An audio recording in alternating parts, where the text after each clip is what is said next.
मैं बता रहा हूं, आ रहा हूं। पेशेंस रखिए थोड़ी, इतना एक्साइटमेंट नहीं होना चाहिए। यही तो आप नहीं समझ सकते हो, यही प्रॉब्लम है, यही तो प्रॉब्लम है कि आप ऊंची जात के नहीं हो। आप ऊंची जात के नहीं हो, आप द्विजा नहीं हो। मैं आपका गुरु नहीं बनूंगा, यहां से तुम चले जाओ। द्रोणाचार्य जी ने उनसे कहा कि गुरु दक्षिणा के लिए मुझे तुम्हारा हुनर, तुम्हारा भविष्य, तुम्हारा अंगूठा चाहिए। जैसे एकलव्य का अंगूठा काटा गया, वैसे ही आप हिंदुस्तान के युवाओं का, सबका अंगूठा काटते हो। For letting me speak today on the Constitution. Speaker sir, in my last few speeches, I spoke about the concept of Abhay Mudra, the concept of fearlessness, truth, and non-violence. And I showed the House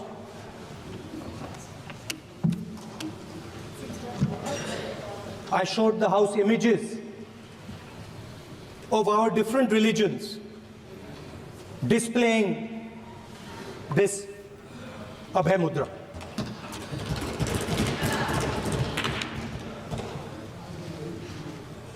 People call the Constitution the longest written constitution in the world.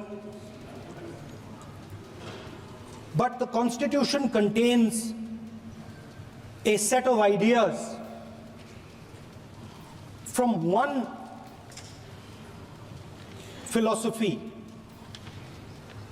of our nation, one central philosophical set of ideas of our nation. When we look at the Constitution and we open the Constitution, we can hear the voice and the ideas of Ambedkar, of Mahatma Gandhi, of Jawaharlal Nehru. But where did those ideas come from? Those ideas came from an old, profound tradition in this country. Those ideas came from Shiva, from Guru Nanak, from Basavana, from Buddha, from Mahavir, from Kabir, from a list of people. So when we speak of the Constitution and we show the Constitution, of course it is a document of modern India, but it could never have been written without ancient India and her ideas. So when we look at this Constitution, we remember this list of people, all different variations on the same idea. And in front of us stand the people who follow a very different philosophical tradition. And I want to start my speech by quoting what the supreme leader, not of the BJP, but of the modern interpretation of the ideas of the RSS has to say about the Constitution of India and about how he thinks India should be run. The worst thing about the Constitution, the worst thing about the Constitution of India is that there is nothing Indian about it. Manusmriti is that scripture which is most worshipable after Vedas for our Hindu nation, and from which our ancient times have become the basis of our culture, customs, thought, and practice. This book, for centuries, has codified the spiritual and divine march of our nation. Today, Manusmriti is law. These are the words of Savarkar. Mr. Savarkar has clearly stated in his writings that there is nothing Indian about our constitution. He has clearly stated that the book India is run by should be superseded by this book. And this is what the fight is about. Now, it's nice that all of you are so-called defending the Constitution. But I want to ask you, do you stand by your leader's words? Yes. Do you support your leader's words? Because when you speak in Parliament about protecting the Constitution, you are ridiculing Savarkar, you are abusing Savarkar, you are defaming Savarkar. I'd like to quote also in Hindi. Bharat के संविधान के बारे में सबसे बुरी बात तो यह है कि इसमें कुछ भी भारतीय नहीं है। भारत के संविधान के बारे में सबसे बुरी बात तो यह है कि इसमें कुछ भी भारतीय नहीं है। यह आपके नेता ने कहा था, जिसकी आप पूजा करते हैं। Speaker sir, I described in my first speech the idea of a battle taking place. I described the Mahabharata, described Kurukshetra. There is a battle taking place today in India. And on this side are the defenders of the idea of the Constitution. And from each state we have one. If you ask us Tamil Nadu, we will tell you Periyar. If you ask us Karnataka, we will say Basavana. If you ask us Maharashtra, we will say Phule ji, Ambedkar ji. If you ask us Gujarat, we will say Mahatma Gandhi. आप speaker को You praise these people. You praise these people hesitatingly because you have to. But the truth is that you want India to be run the way it used to be run. जैसे हिंदुस्तान पहले चलाया जाता था, वैसे ही आप हिंदुस्तान को चलाना चाहते हो। मैं बता रहा हूं, आ रहा हूं। पेशेंस रखिए थोड़ी, इतना एक्साइटमेंट नहीं होना चाहिए। स्पीकर सर, जब मैं छोटा था दिल्ली में, स्पीकर सर, दिल्ली के चारों ओर जंगल हुआ करता था। जो आज यहां रहते हैं उनको ताजुब होगा कि एम्स के बिल्कुल बगल में जंगल शुरू होता था। जहां रेलवे म्यूजियम है वहां पे जंगल शुरू होता था। वैसे ही जंगल में, दोनों नॉर्थ और साउथ, वैसे ही जंगल में हजारों साल पहले एक युवा, 6-7 साल का युवा, हर रोज सुबह उठ के 4 बजे उठ के एक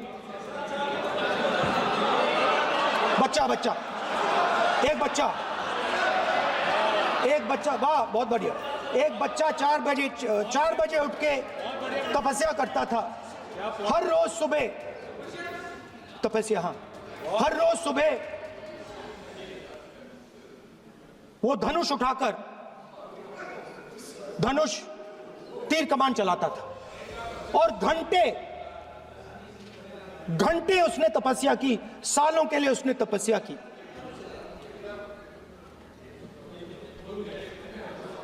पास लोगों को पता लगने लगा कि लड़का है।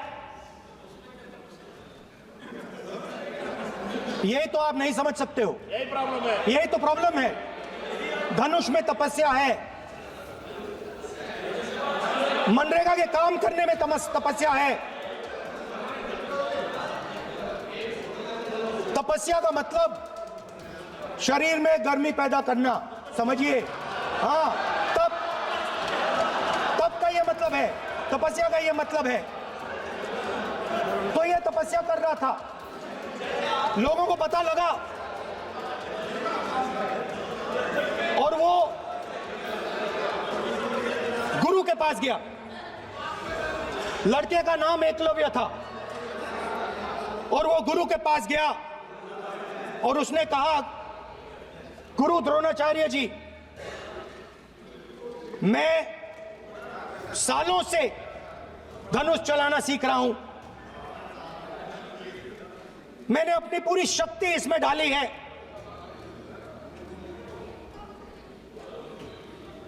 आप मेरी मदद कीजिए, आप मेरे गुरु बनिए। द्रोणाचार्य जी ने एकलव्य को कहा कि आप ऊंची जात के नहीं हो, आप ऊंची जात के नहीं हो, आप द्विजा नहीं हो, मैं आपका गुरु नहीं बनूंगा, यहां से तुम चले जाओ। और एकलव्य चला गया। फिर से एकलव्य ने तपस्या शुरू की, फिर से तपस्या शुरू की। कुछ साल बाद द्रोणाचार्य जी और पांडव उसी जंगल से निकले। एक कुत्ता भौंक रहा था, कहानी आपने सुनी है, सुना देता हूं। कुत्ता भौंक रहा था, अचानक कुत्ते की आवाज शांत हो गई। द्रोणाचार्य जी और पांडव पास गए और उन्होंने देखा कि तीरों के जाल में कुत्ता फंसा हुआ था, मुंह में तीर था एक। हाँ, मगर कुत्ता तीरों के जाल में फंसा था, एक तीर मुंह में थी, शांत था कुत्ता, मगर कुत्ते को चोट नहीं लगी। एकलव्य ने अहिंसा के साथ कुत्ते को शांत किया था। द्रोणाचार्य जी आते हैं और एकदम पूछते हैं, तुम्हें यह किसने सिखाया? एकलव्य जवाब देता है, द्रोणाचार्य जी, यह मैं सीखा हूं, मैंने तपस्या की है, घंटों मैंने प्रैक्टिस की है।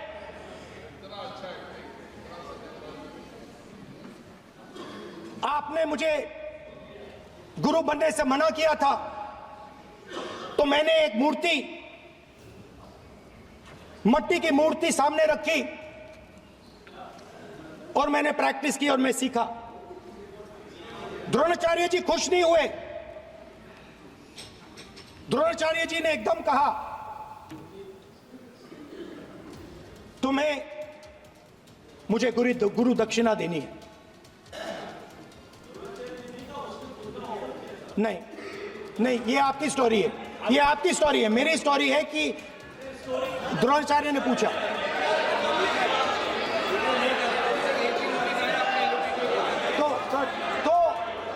तो द्रोणाचार्य जी ने, Sir, the PM will not speak.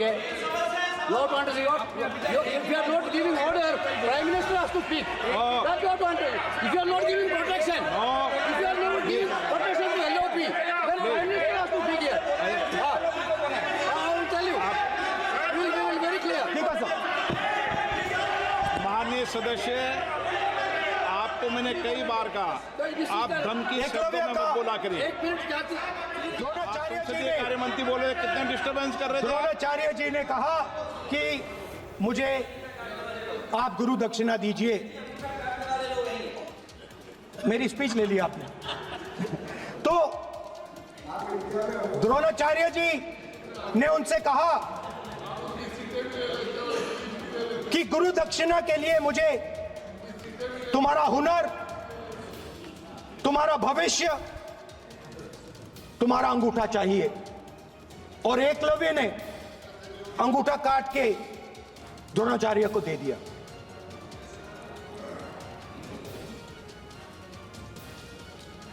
यह अभय मुद्रा है। इसमें इसमें कॉन्फिडेंस, स्ट्रेंथ, निडरता कहां से आती है? हुनर से आती है, इस अंगूठे से आती है। ये लोग इसके खिलाफ हैं। जैसे द्रोणाचार्य जी ने एकलव्य का अंगूठा काटा, वैसे ही आप पूरे देश का अंगूठा काटने में लगे हुए हो। आप जैसे ही जैसे द्रोणाचार्य जी ने एकलव्य का अंगूठा काटा, वैसे ही आप हिंदुस्तान के युवाओं का, जैसे ही एकलव्य ने, देखो सर, जैसे एकलव्य का अंगूठा काटा गया, वैसे ही आप हिंदुस्तान के युवाओं का, सबका अंगूठा काटते हो। जब आप अदानी जी को धारावी देते हो, तो आप धारावी के जो एंटरप्रेन्योर्स हैं, जो स्मॉल एंड मीडियम बिजनेसेस हैं, उनका आप अंगूठा काटते हो। जब आप हिंदुस्तान के पोर्ट्स, एयरपोर्ट्स, डिफेंस इंडस्ट्री, ये सब जब आप अदानी को देते हो,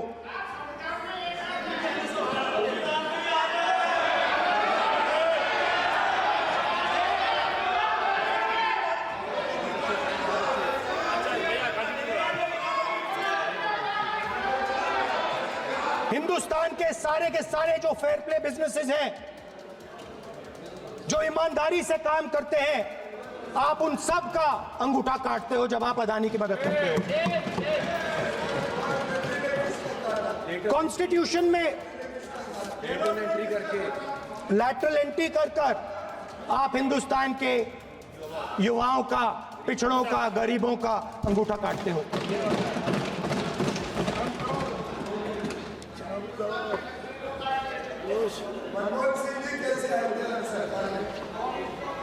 सर, स्पीकर सर, जैसे एकलव्य ने प्रैक्टिस की थी, वैसे ही हिंदुस्तान के युवा सुबह उठकर 4 बजे उठकर अलग अलग एग्जाम्स की तैयारी करते हैं। आपने देखा होगा, पहले हजारों युवा सुबह उठकर रनिंग करते थे, वेट ट्रेनिंग करते थे आर्मी में जाने के लिए। जब आपने अग्निवीर लागू किया, तो आपने उन युवाओं की उंगली काटी। जब आप पेपर लीक कराते हो, 70 बार आपने पेपर लीक करवाया है, तब आप हिंदुस्तान के युवाओं के का अंगूठा काटते हो।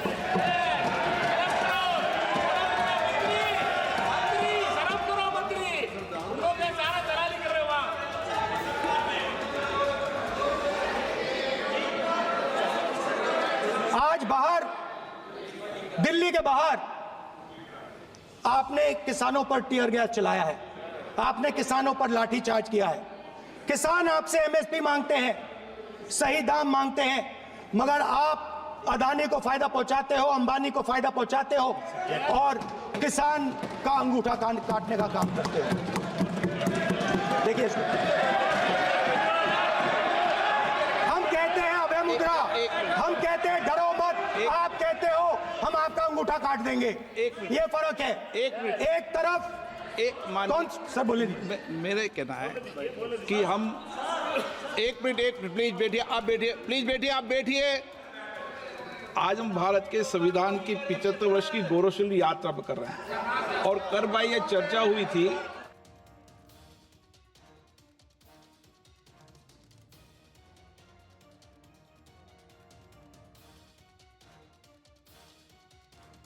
कॉन्स्टिट्यूशन में कहीं नहीं लिखा है कि मोनोपोली होनी चाहिए। कॉन्स्टिट्यूशन में कहीं नहीं लिखा है कि पेपर लीक होना चाहिए। कॉन्स्टिट्यूशन में कहीं नहीं लिखा है कि अग्निवीर होना चाहिए। कॉन्स्टिट्यूशन में ये सब नहीं लिखा है, इसलिए मैं यहाँ रेस कर रहा हूँ। कॉन्स्टिट्यूशन में नहीं लिखा है कि हिंदुस्तान के युवाओं का अंगूठा काटना चाहिए, उनका जो हुनर है उनसे छीना जाना चाहिए।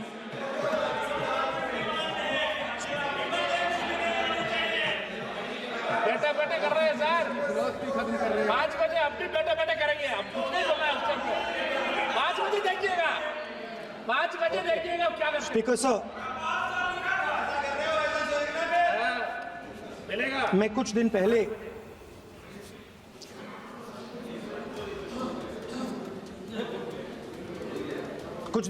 मैं हाथरस गया।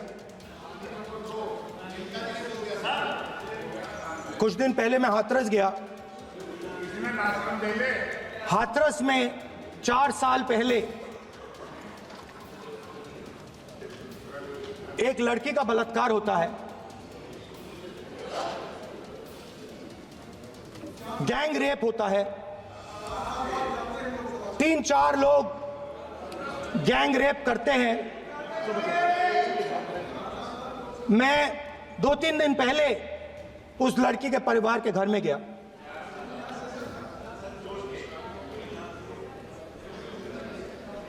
जिन्होंने गैंग रेप किया वो बाहर घूम रहे हैं और लड़की का परिवार अपने घर में बंद है। लड़की का परिवार बाहर नहीं जा सकता है। जो अपराधी हैं वो उनको रोज धमकाते हैं और वो बाहर घूमते हैं।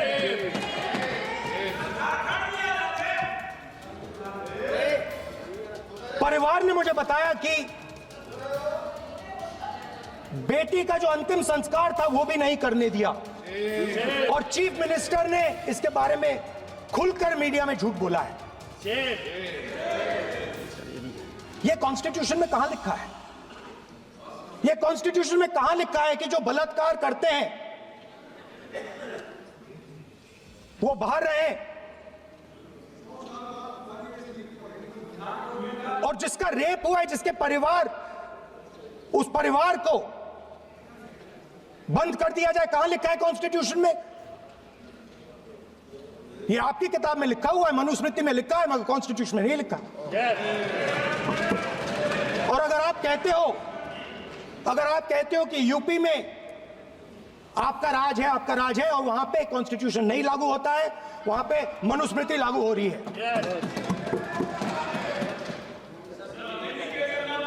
परिवार ने मुझे कहा कि यूपी की सरकार ने उन्हें वायदा किया था, कहा था कि हम आपका रिलोकेशन करेंगे, आपको कहीं और रहने की जमीन देंगे। आज तक 4 साल हो गए हैं, आज तक उनका रिलोकेशन नहीं किया गया है। और हर रोज उन्होंने मुझे फोटो दिखाई, वो बाहर निकलते हैं और जिन्होंने बलात्कार किया वो धमकाते हैं उनको। तो मैं इस हाउस में कहना चाहता हूं कि अंबेडकर जी के संविधान वाले लोग, इंडिया गठबंधन वाले लोग, हम सब मिलकर उस परिवार का रिलोकेशन हम करेंगे, अगर आप नहीं करोगे तो। और हिंदुस्तान के हर गरीब व्यक्ति को हम ये कहना चाहते हैं, आपकी रक्षा कॉन्स्टिट्यूशन करता है और ये बीजेपी के लोग कॉन्स्टिट्यूशन पर 24 घंटा आक्रमण करते रहते हैं। कॉन्स्टिट्यूशन में लिखा है prohibition of discrimination on grounds of religion, race, caste, sex और place of birth. The state shall not discriminate against any citizen on grounds only of religion, race, caste, sex, place of birth or any of them. Some days back, youngsters from Sambal came to see me. Innocent people, they had done nothing. They were just, वो बस पास में थे, 5 लोगों को गोली मार के हत्या कर दी। ये कहां लिखा है कॉन्स्टिट्यूशन में? ये कहां लिखा है कॉन्स्टिट्यूशन में? तो लिखा है prohibition of discrimination of grounds of religion. और जहां भी आप जाते हो, एक धर्म को दूसरे धर्म से लड़ाते हो, नफरत फैलाते हो। कहां लिखा है कॉन्स्टिट्यूशन में? कहां लिखा है कॉन्स्टिट्यूशन में कि एक धर्म को दूसरे धर्म से लड़ाना है? कहां लिखा है कॉन्स्टिट्यूशन में कि दलित परिवार को बंद करके अंदर रखना है और उनके अपराधियों को बाहर घूमने देना है? कौन से कॉन्स्टिट्यूशन में लिखा है? मुझे दिखाइए।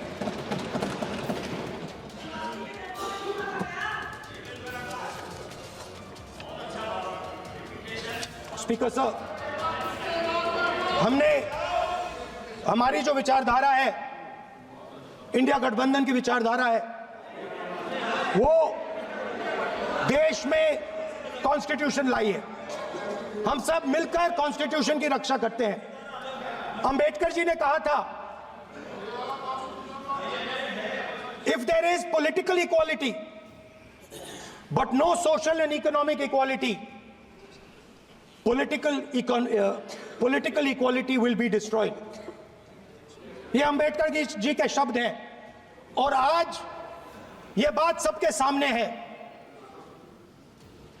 पॉलिटिकल इक्वालिटी जो थी वो खत्म हो गई है। हिंदुस्तान के सारे इंस्टीट्यूशंस कैप्चर कर लिए गए हैं।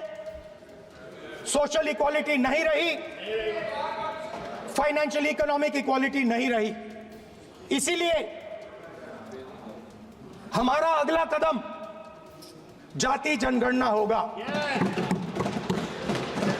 हम देश को दिखाना चाहते हैं कि आपने किन लोगों का और कहां कहां अंगूठा काटा है।